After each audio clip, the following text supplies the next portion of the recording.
नमस्कार good morning. आज February 1 तारिख रविवार। आज दिन भरी अनेक बड़ गुरुत्वपूर्ण खबर गुड़िक आसे। आज आसवाक जाऊँगी केंद्र बजेट। अन्यपटे सीएम किसान योजन नुआ नियम आसला। यह सहित राज्य सरकार अनेक नुआ योजना आज लगवाक जाऊँगी। तेबे आसतु आज सकाळ आसी 20टी बड़ खबर उपर नजर पकाइबा। नंबर 1 12टी प्रस्ताव उपरे कैबिनेटर मोहर। राज्य कैबिनेट बैठक में गतकाली 12टी प्रस्ताव उपरे मोहर बाजिछि। मुख्यमंत्री मोहन चरण माझी अध्यक्षतार यह बैठक में 10टी विभागर 12टी प्रस्ताव उपरे कैबिनेट मोहर बाजिछि। तेबे कैबिनेट निष्पत्ति अनुसार जिला संस्कृति अधिकारी सेवा वर्गर पुनर्गठन सहित सेमानंको पदोन्नति सुविधा प्रदान करने को विज्ञप्ति प्रकाश पाइछि। नंबर 2 महिलांको पई गड़िब सुभद्रा बस। एथर राजधानी रे गड़िब सुभद्रा बस। महिला यात्री भुवनेश्वर रे चलिब सुभद्रा बस।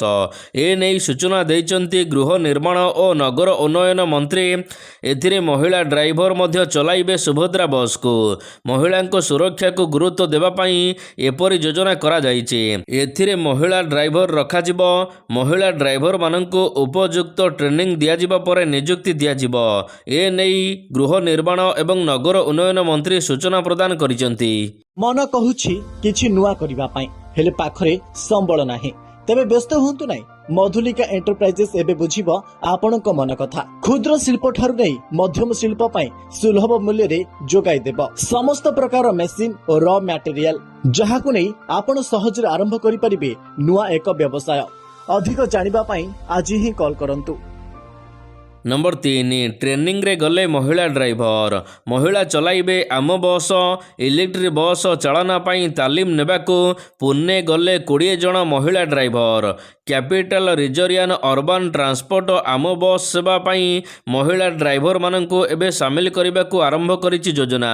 प्रथम पर्याय रे पुणे रे प्रशिक्षण नेबा पाई एवं भारी मोटर जानर लाइसेंस थिबा 20 जन महिला ड्राइवर को चयन करा जाइछि। एही प्रशिक्षण रे गतकाली विमान जोगे पुणे अभिमुखे यात्रा करिसंती 20 जन ड्राइवर। नंबर 4 स्कूल जगिबो एआई। सरकारी स्कूल रे लागिबो एआई कैमेरा। छात्र छात्री सुरक्षा और शिक्षकों गतिविधि उपरे नजर रहिबो। राज्यर 5370टी स्कूल रे लागिबो एआई कैमेरा। एथिपाई ओकाक को टेंडर दिया जाइछे।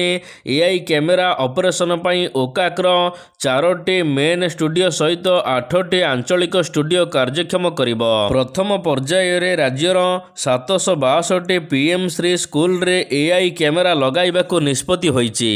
नंबर 5 सीएम किसान योजन रे बाद पड़े चाषी। सीएम किसान हिताधिकारी मानक पई बड़ सूचना। सीएम किसान योजनार बाध्यतामूलक आवश्यकता गुड़िक पूरण कर हिताधिकारी मानक निमंते गुरुत्वपूर्ण सूचना जारी कले राज्य सरकार। 28 फेब्रुआरी मध्य पंजीकरण होई नथिबा हिताधिकारी माने योजनार बाद पड़ी पारंती। पंजीकरण पाई बाध्यतामूलक आवश्यकता जमिति बैंक खाता सहित आधार संयोगीकरण, कृषक ओडिशा पोर्टाल पंजीकरण भली आवश्यकता गुड़िक पूरण करबाको हेबो।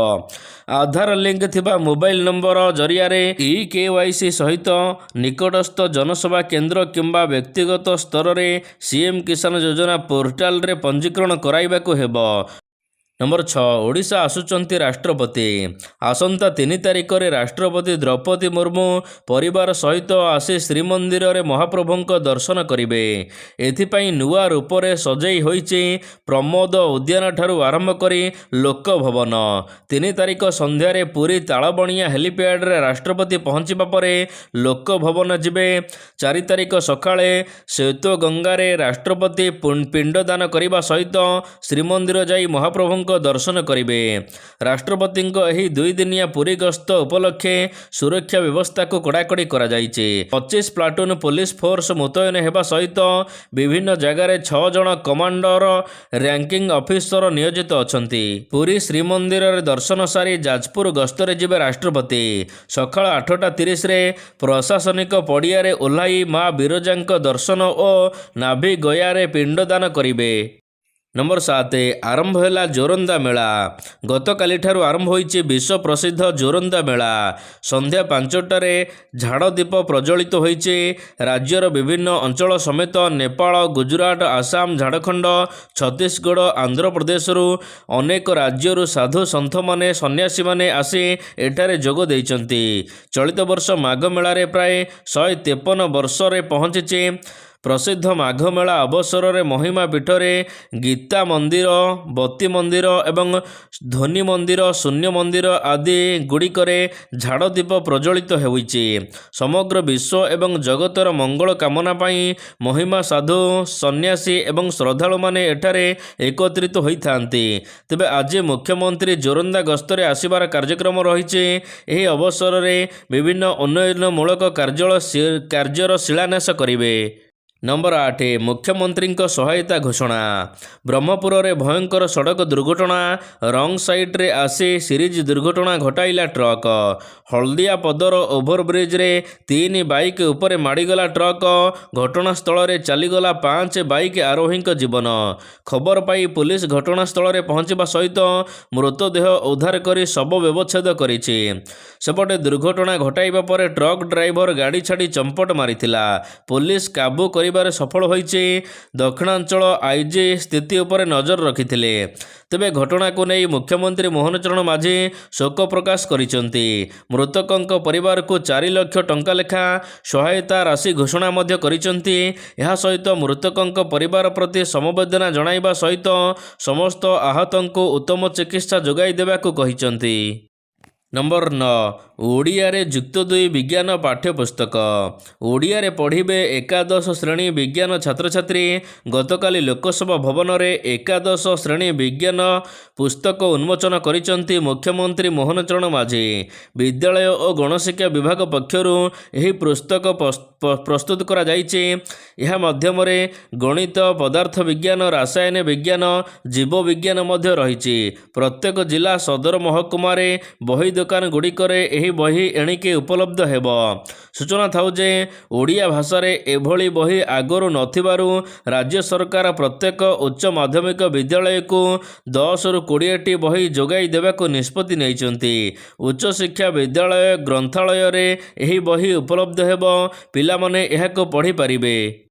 नंबर 10 ओडिशा रे निर्माण हेब प्रतिरक्षा एरोस्पेस सामग्री। सरिला राज्य कैबिनेट बैठक। 10टी विभागर 12टी प्रस्ताव को मंजूर मिली।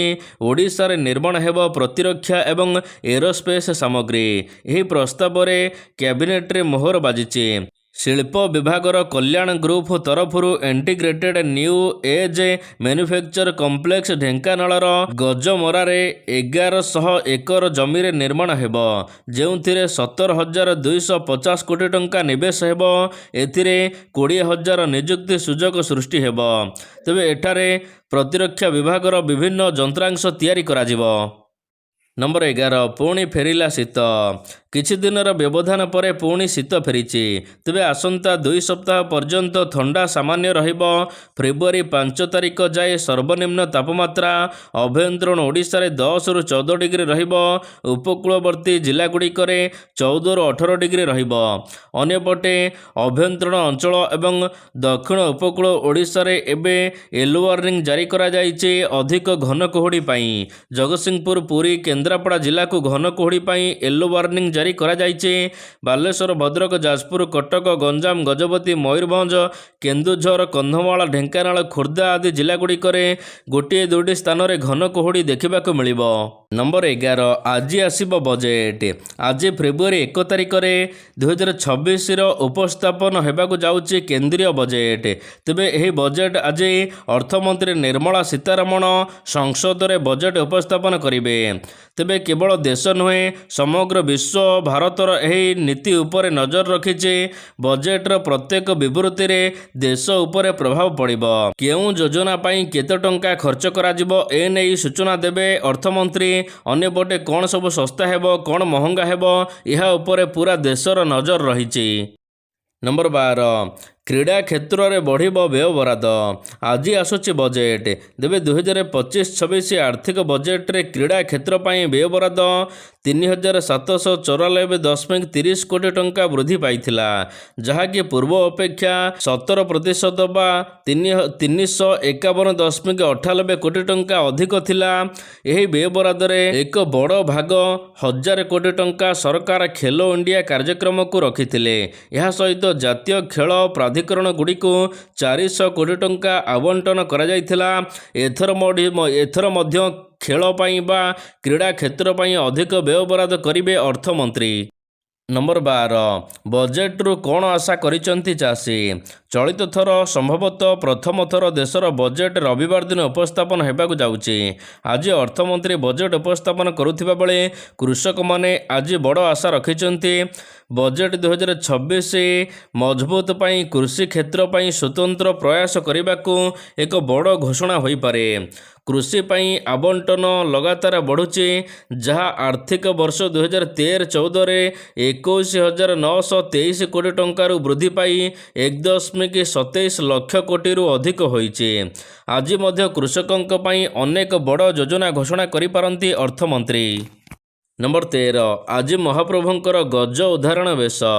ଆଜି ପବିତ୍ର ମାଘ ପୂର୍ଣ୍ଣିମାରେ ଶ୍ରୀବିଗ୍ରହଙ୍କ ଗଜ ଉଦ୍ଧାରଣ ବେଶ ଅନୁଷ୍ଠିତ ହେବ। ଶ୍ରୀମନ୍ଦିର ନୀଳାଦ୍ରି ମ୍ୟୁଜିୟମରେ ବେଶ ପ୍ରସ୍ତୁତ ହୋଇସାରିଛି। ପ୍ରମୁଖ ସେଲ୍ କାରିଗରଙ୍କ ସମେତ ଦର୍ଜି ଏବଂ ଚିତ୍ରକାର ସେବକ ଠାକୁରଙ୍କ କାର୍ଯ୍ୟରେ ଲାଗିଛନ୍ତି। ଠାକୁରଙ୍କ ଶ୍ରୀହସ୍ତ ପଦ ଆଦି ଆଭୂଷଣ ତିଆରି ଶେଷ ହୋଇଛି। ଆଜି ଠାକୁରଙ୍କର ଗଜ ଉଦ୍ଧାରଣ ବେଶ ହେବ ବୋଲି ଜଣାପଡ଼ିଛି। ଏଥିପାଇଁ ସ୍ୱତନ୍ତ୍ର ନୀତି କରାଯାଉଛି ଶ୍ରୀମନ୍ଦିରରେ। ନମ୍ବର 14, ପାନ ମସଲାକୁ ନେଇ ମନ୍ତ୍ରୀଙ୍କ ବଡ଼ ବୟାନ। ଓଡ଼ିଶାରେ ପାନ ମସଲାକୁ ବ୍ୟାନ୍ କରିଥିଲେ ରାଜ୍ୟ ସରକାର। ବିଡ଼ି, ସିଗାରେଟ୍, ତମାଖୁ ଏବଂ ଏହିଭଳି ସାମଗ୍ରୀଗୁଡ଼ିକର ପ୍ୟାକେଜିଂ, ସଂରକ୍ଷଣ, ଉତ୍ପାଦନ ଉପରେ ପ୍ରତିବନ୍ଧକ ଲାଗିଥିଲା। ଏନେଇ ସ୍ୱାସ୍ଥ୍ୟମନ୍ତ୍ରୀ ମୁକେଶ ମହାଲିକ କହିଛନ୍ତି, ନିକୋଟିନ୍ ନଥିବା ପାନ ମସଲା କେବଳ ରାଜ୍ୟରେ ବିକ୍ରି ହୋଇପାରିବ। ନିକୋଟିନ୍ ଯୁକ୍ତ ଟବାକୋ ବିକ୍ରି ବନ୍ଦ ପାଇଁ ଜୋରଦାର ହେବ ରେଡ୍। ରାଜ୍ୟରେ ନିକୋଟିନ୍ ଯୁକ୍ତ ପ୍ରଡକ୍ସନ, ଉତ୍ପାଦନ, ରେଜିଷ୍ଟ୍ରି, ବିକ୍ରି ସମ୍ପୂର୍ଣ୍ଣ ବ୍ୟାନ୍ କରାଯାଇଛି। ଟବାକୋ ଓ ନିକୋଟିନ୍ ବ୍ୟାନ୍ ପାଇଁ ଜିଲ୍ଲା ସ୍ତରରେ ଟିମ୍ ଗଠନ କରାଯିବ। ନମ୍ବର 15, ଅଡ଼ୁଆରେ ଗଣଶିକ୍ଷା ସଚିବ। ହାଇକୋର୍ଟଙ୍କ ନିର୍ଦ୍ଦେଶ ପାଳନ ନ କରି ଅଡ଼ୁଆରେ ଗଣଶିକ୍ଷା ସଚିବ। ଗଣଶିକ୍ଷା ସଚିବଙ୍କୁ ବ୍ୟକ୍ତିଗତ ହାଜର ପାଇଁ ନିର୍ଦ୍ଦେଶ ଦିଆଯାଇଛି। ଗଣଶିକ୍ଷା ବିଭାଗ ନିର୍ଦ୍ଦେଶକ ଓ କେନ୍ଦୁଝରର ଡିଆଇଓଙ୍କୁ ହାଜର ପାଇଁ ନିର୍ଦ୍ଦେଶ ହୋଇଛି। ଫେବୃଆରୀ 13 ତାରିଖରେ ବ୍ୟକ୍ତିଗତ ଭାବରେ ହାଇକୋର୍ଟରେ ହାଜର ହେବାକୁ କୋର୍ଟ କହିଛନ୍ତି। ଅନୁକମ୍ପାମୂଳକ ନିଯୁକ୍ତି କ୍ଷେତ୍ରରେ ହୋଇଛି ଅଦାଲତର ଅବମାନନା। ନମ୍ବର 16, ଲଗାତାର ଦ୍ୱିତୀୟ ଦିନରେ କମିଲା ସୁନା ଓ ରୂପା ଦର। ଲଗାତାର ସୁନା ଦର କମିବାରେ ଲାଗିଛି। ଗତକାଲି ଦ୍ୱିତୀୟ ଦିନରେ 24 କ୍ୟାରେଟ୍ ସୁନା ମୂଲ୍ୟ 8,620 ଟଙ୍କା କମିଛି। ଗତକାଲି ସୁନା 10 ଗ୍ରାମ ପିଛା 24 କ୍ୟାରେଟ୍ ସୁନା 1,70,200 ଟଙ୍କା ଥିଲା। ଆଜି 1,60,558 ଟଙ୍କା ହୋଇଛି। ଅନ୍ୟପଟେ 22 କ୍ୟାରେଟ୍ ସୁନା ମୂଲ୍ୟ ମଧ୍ୟ ଏବେ କମିକି 1,24,900 ଟଙ୍କାରେ ପହଞ୍ଚିଛି। ଏହା ସହିତ ରୂପା ମଧ୍ୟ କମିବାରେ ଲାଗିଛି। ଗତକାଲି ଗୋଟିଏ ଦିନରେ ରୂପା କେଜି 55,000 କମିଛି। ରୂପା ଦର 4,05,000 ଟଙ୍କା ଥିବାବେଳେ ଏବେ 3,50,000 ଟଙ୍କା ହୋଇଛି। ନମ୍ବର 17, ବଢ଼ୁଛି ଭାରତ ଚୀନର ଦବଦବା। ଅନ୍ତରାଷ୍ଟ୍ରୀୟ ମୁଦ୍ରା ପାଣ୍ଠି IMFର ରିପୋର୍ଟ ଅନୁସାରେ ବିଶ୍ୱ ଅର୍ଥନୈତିକ ମଞ୍ଚରେ ହଇଚଇ ସୃଷ୍ଟି ହୋଇଛି। ରିପୋର୍ଟ ଅନୁସାରେ 2026ର ଆକଳନ କରାଯାଉଛି ଯେ ବିଶ୍ୱର ପ୍ରକୃତ ମୋଟ ଘରୋଇ ଉତ୍ପାଦନ GDP ଅଭିବୃଦ୍ଧିରେ ଚୀନ ସବୁଠାରୁ ଅଧିକ ଯୋଗଦାନ ରହିବ। ସେହିଭଳି ଭାରତ ଦ୍ୱିତୀୟ ସ୍ଥାନରେ ରହିବ। ଏହି ସଂଖ୍ୟା ସୂଚାଇ ଦେଉଛି ଯେ ବିଶ୍ୱ ଅର୍ଥନୀତିରେ କ୍ରମାଗତ ଭାବରେ ଏସିଆ ଆଡ଼କୁ ଢଳିବାରେ ଲାଗିଛି ବିଶ୍ୱ ଅର୍ଥନୀତି। ଦ୍ୱିତୀୟ ବିଶ୍ୱଯୁଦ୍ଧ ପରଠାରୁ ବିଶ୍ୱ ଅର୍ଥନୀତିରେ ପ୍ରାଧାନ୍ୟ ବିସ୍ତାର କରିଥିବା ଆମେରିକାର ସ୍ଥିତି ଦିନକୁ ଦିନ ଖରାପ ହେବାରେ ଲାଗିଛି। ବିଶ୍ୱରେ ଭାରତ ଏବଂ ଚୀନର ଦବଦବା ବଢ଼ିବାରେ ଲାଗିଛି। ନମ୍ବର 18, ସିରିଜ୍ ଜିତିଲା ଭାରତ। ନ୍ୟୁଜିଲାଣ୍ଡକୁ ଭାରତ T20 ଶୃଙ୍ଖଳାର ପଞ୍ଚମ ତଥା ଶେଷ ମୁକାବିଲାରେ 46 ରନ୍ରେ ପରାସ୍ତ କରିଛି। ଭାରତ ଚଳିତ ଶୃଙ୍ଖଳାକୁ 4-1ରେ ବିଜୟ ହାସଲ କରିଛି। ନମ୍ବର 19, ଆଜି ଭାରତ ପାକିସ୍ତାନ ମୁକାବିଲା। ଆଜି ଭାରତ ପାକିସ୍ତାନ ମଧ୍ୟରେ ଖେଳାଯିବ ହାଇ ଭୋଲ୍ଟେଜ୍ ମ୍ୟାଚ୍। ଅଣ୍ଡର-19 ବିଶ୍ୱକପ୍ର ଏକ ଗୁରୁତ୍ୱପୂର୍ଣ୍ଣ ମ୍ୟାଚ୍ରେ ଆଜି ଉଭୟ ଦଳ ସାମ୍ନାସାମ୍ନି ହେବାକୁ ଯାଉଛି। ତେବେ ଏହି ମ୍ୟାଚ୍ରେ ସମସ୍ତଙ୍କର ଫୋକସ୍ ରହିବ ଭୈଭବ ସୂର୍ଯ୍ୟବଂଶୀଙ୍କ ଉପରେ, କାରଣ ସେ ଏବେ ଦମଦାର ଫର୍ମରେ ଥିବାବେଳେ ବଡ଼ ବଡ଼ ସଟ୍ ମାରି ଚର୍ଚ୍ଚାକୁ ଏବେ ଆସିଛନ୍ତି। ତେବେ ପାକିସ୍ତାନ ବିପକ୍ଷରେ କ'ଣ ରହିଛି ସୂର୍ଯ୍ୟବଂଶୀଙ୍କ ରେକର୍ଡ ଜାଣନ୍ତୁ। 19 ବର୍ଷରୁ କମ୍ ଏସିଆ କପ୍ ମୁକାବିଲାରେ ପାକିସ୍ତାନ ସହିତ 3ଟି ମ୍ୟାଚ୍ ଖେଳିଛନ୍ତି। ତାଙ୍କର ପ୍ରଦର୍ଶନ ନୈରାଶ୍ୟଜନକ ରହିଛି। ସର୍ବାଧିକ ସ୍କୋର ମାତ୍ର 26 ରହିଛି। 3 ମ୍ୟାଚ୍ରେ ସେ ମାତ୍ର 32 ରନ୍ କରିଛନ୍ତି।